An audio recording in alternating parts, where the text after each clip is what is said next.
Hello everyone and welcome to a brand new hardware review. Today with something a bit different than what we usually have on this show.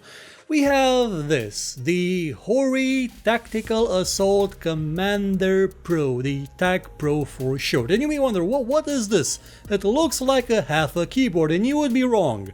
This is more like a quarter of a keyboard with an analog stick on this side, I keep getting it wrong, and something that the new iPhone doesn't have, an audio jack. And it also comes with this, a mouse. You've probably actually seen the unboxing, so you know what this is. This is one of those, I don't know exactly what to call it, it's a quarter keyboard mouse combo that it should give you the flexibility of having a keyboard and mouse set up without actually taking as much space as a keyboard. And this one comes around at a price of $150. And you may wonder to yourself, isn't that kind of a bit much for a sort of keyboard and a mouse? Well, in theory, yes, but keep in mind that this isn't specifically made for PC. This is a combo conceived for people that don't have where to plug in a mouse and keyboard or the support for those. This is made for consoles, especially for the PS3 and the PS4. And, well, there's the question again. Is it worth all that money? Well, stick around and find out. But first, I'd like to thank the people at Hori for sending me this to review and to keep around forever and ever. Now, let's get on with the proper review. Since this is a two-piece combo, I'm just gonna gloss over the mouse first because, well, it's a standard mouse, but it's an okay mouse. It goes all the way up to 3200 dpi from what the manual says, and it behaves okay. Like, I've had no serious issues with it, and there are some things about it I like. For example, it has bi-directional DPI buttons, so you can change up and down at your leisure. You don't have just one button to cycle through all the available settings. It also has extra side buttons on the side. They're big enough, I would say, but they're sort of not really differentiated, and they're kind of too close together. And they feel kind of mushy, like you sort of get the sense that you may push them by accident. The shape is okay though. I mean, it's a standard mouse, it works. That's the best I can say. And it doesn't have a very big cord because, well, this was never made to be actually, well, it can be plugged into your PC directly, but it was made specifically to go with the USB connector on the TAC itself, on the main body. Now, the Hori TAC Pro is made out of plastic. It's basically a quarter of a keyboard. It's built like a keyboard but with an extendable palm rest. You can extend it by pressing this and it goes a little up and down or forward and backwards. It's a solid construction, gotta say. No frills, no well, there is rubber on the mini joystick here, but there is the problem that this thing will constantly make this noise when you move it. And apart from that, yeah, it's solid enough. It's well made. Also has an LCD display here that will show you the commands that you're currently using. I'm gonna light it up for a bit. Let's see, do they light up now? They should light up a bit. Actually, I believe you can see it better light up in the background because you may have noticed that they're sort of even lighting this time on the review. Almost like I actually got better lights. Hopefully they work and I won't have to take great pains to actually redo everything in post. So, getting back to the actual review. This thing is basically a mechanical keyboard because these are mechanical switches. At first I thought they were membrane ones because they sort of feel like membrane keys because they don't have any sort of bump. They are linear switches actually. They are mechanical linear switches. They're blue ones. I mean their color is blue, but I would say maybe they would resemble MX Cherry Reds. Possibly, I think those are the linear ones or the black ones maybe. They are basically completely silent. They have no tactile feedback. You just mush them down into the bottom and they will work. Like, no issues with them not registering in any way, shape or form. And the Joypad, the mini stick also works quite well. There is a octagonal shape right here that sort of directs it so it won't go necessarily off the edge. It makes the movement with it a bit more, how should I put this, you sort of feel the direction you are in. That's actually a useful thing because if you want to press forward, you're going to press it in this direction, and when you have your thumb on it like this, you may not necessarily know exactly what direction you are heading in. Like have it on the horizontal, you want to press forward, and it helps that you have this shape here that tells you exactly where forward is. It alleviates getting used to how you're supposed to actually use it. I found that actually quite useful, because this thing does take quite a lot of adjustment. I mean, you're not going to start using it from the first second on and you're going to be pro with it. Well, on PC at least. And this is the main problem I have with this this unit. It's a good idea. So having the customizability of a keyboard and the granular control of a joystick, of a gamepad, and the extra granular fine control of a mouse all together in one place, that sounds like a great, fantastic idea, but there's just one tiny bitty problem with it.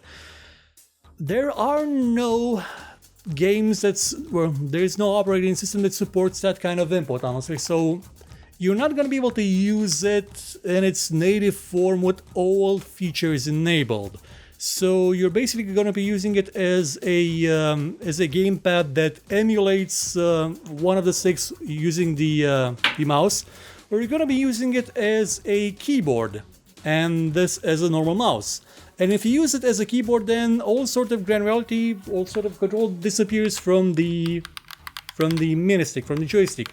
You're just left with, well, a standard keyboard, but still pressing WSD, you can move this, and yeah, that's actually not that fun. I mean, when it's a mini-stick, like when it actually has gradual control, when it gives you gradual control over your movements with this, yeah, it's absolutely fine. Otherwise, it's not that great. But again, this is on PC, but on consoles, yeah, I would say that this offers a distinct advantage over what you would normally have, because again, you can connect this to it, and this gives you a lot better aiming, and it has DPI settings, so yeah, you're gonna have a better time with this than you would with a simple gamepad when it comes to aiming. I believe actually the developers, well, Blizzard, the developers of Overwatch, are considering banning people that use something like this because it borders on cheating, you know. Being able to aim properly is cheating on consoles now, but having auto-aim that auto-snaps to a player's head built into the game isn't cheating. It's a console thing. So, well, let's continue with the review now that I've already spoiled some of it. You may notice that there's something bizarre about it. I mean, apart from well, take a closer look at it. You may notice that some of the buttons seem a bit off. For example, we have circle, here, we have square, we have triangle, and we have circle again. You may be wondering, well, why do we have circle twice? And honestly, I don't know. I mean, there's also X, well, here or here. You can actually place these any place, well, anywhere you want to in the software, and you can if you're on a console, you can reassign them using these adjust settings I showed you earlier. You can put them anywhere you want to, but it does highlight something that's a bit disappointing when it's used in gamepad mode. You see all these buttons? And all these buttons, you may say to yourself, oh my god, I have so many buttons, I can do something. No, you sadly can't. This thing can only work as a keyboard, like a bit of a keyboard, and as a gamepad. It cannot magically create new buttons, so it has to conform to one of those two situations. When it's in keyboard and mouse mode, bind everything you want, anywhere you want, no problems. When you're in gamepad mode, no.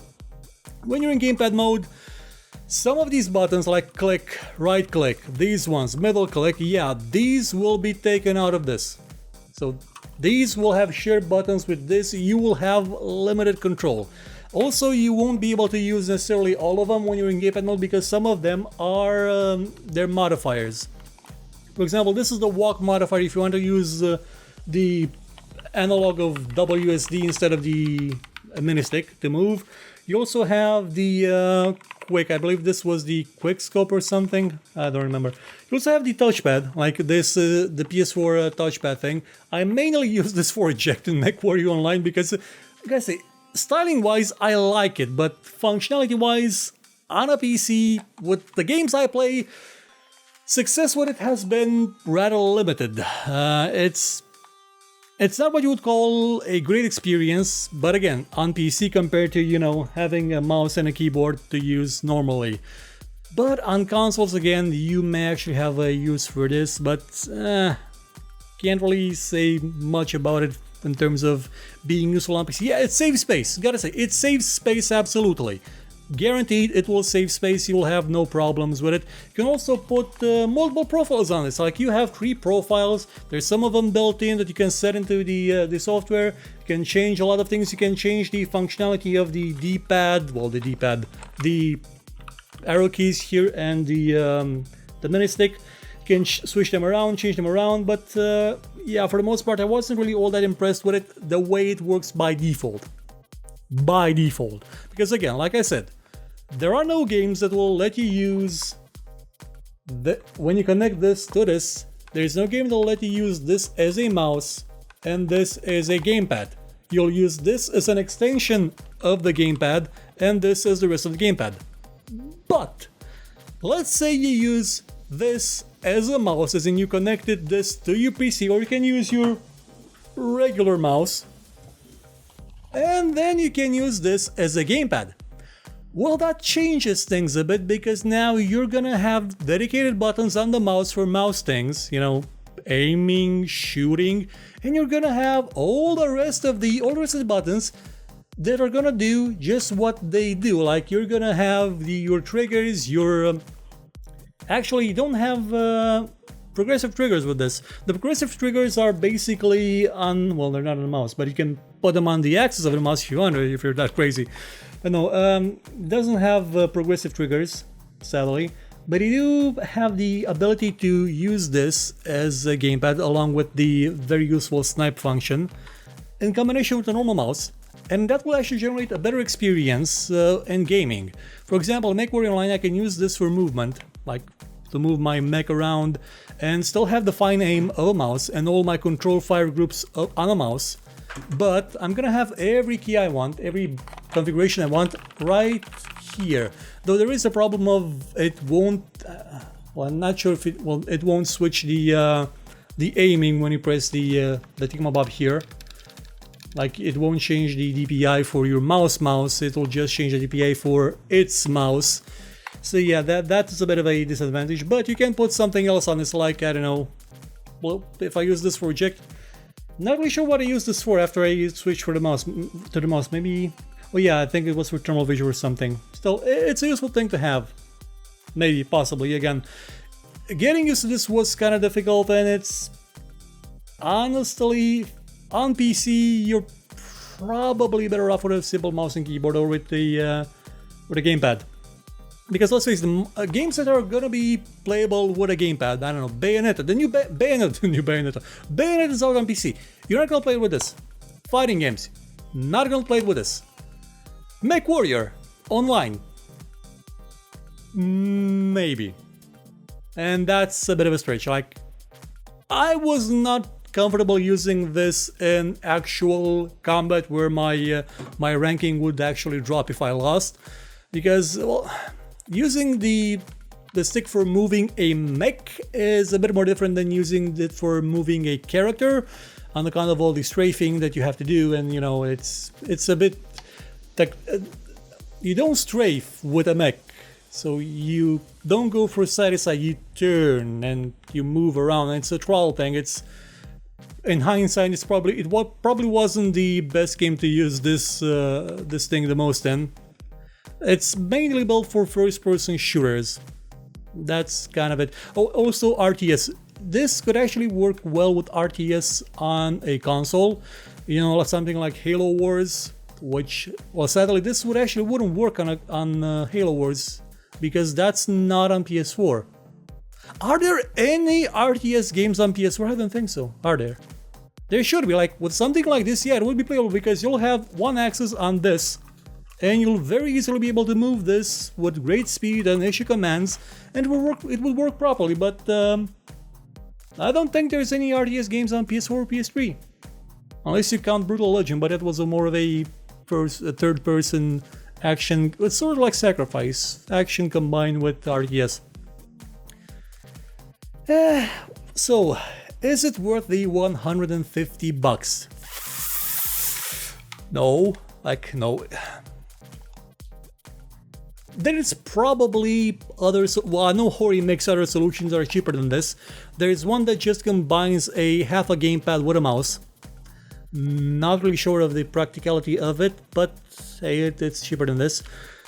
And there may be other less well built with not mechanical keys solutions out there that may offer you a similar experience for less. But you're on a console.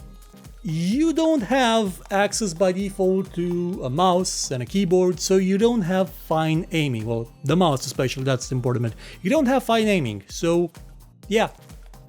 You may want this if you're playing competitive Call of Duty, Overwatch, first-person shooters on consoles in general. You may actually want one of these. Would you pay $150 for it? Well, you already paid that much for 2 games and your subscription to your online service, so yeah, you probably can afford it. That's why we don't normally cover console stuff, because we're very, very poor. Yeah. On PC though, nah, I really don't see much use for this, like, at all. Again, if there was a way to combine everything together, like to have one profile that makes this work like a gamepad, like a keyboard, like a mouse at the same time, you know, something that's not possible under current DirectX, direct input, X inputs, everything input stuff, yeah, it could have been an interesting idea. Like, I would have loved to be able to just set this to do just commands and make work, like, press this forward, okay, that means there's an enemy about. Press this, I need help, press me, I can't do that. There's no way to map this. I could probably macro that in. I mean, the software does let you do a lot of stuff with it, but it'll be too much hassle to save on pressing one button and moving the mouse as opposed to just moving this directly. Yeah. So it's kind of a pass for me, honestly. It's a neat idea, don't get me wrong, but nah. It's too limited for the price. Probably same thing goes for the Razer Orb, whatchamacallit, and the Belkin one that was actually the Razer one but cheaper, but they rebranded, and I believe Logitech also made one of these a while ago, but it did have an LCD that'll show the information from the game or something. Again, this is a very interesting market, but on the PC, not that great. Like, they were a fad on PC a while ago, but it sort of vanished. There's probably just a few companies making them now. On consoles though, again, yeah, they can be very useful. So, well, that'll be about it. Not really that much use on PC, sorry.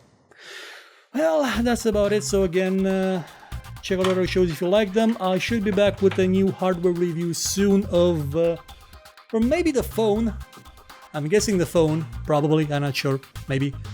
Or the case, or I believe we do have a review of a keyboard up. If it's not up already, there should be one. And an unboxing of, oh yeah, the other gamepad. The other gamepad that was sent was by GameSir. Well, I'll see you again soon. Again, check out our other shows, and this thing costs $150, really? How? How?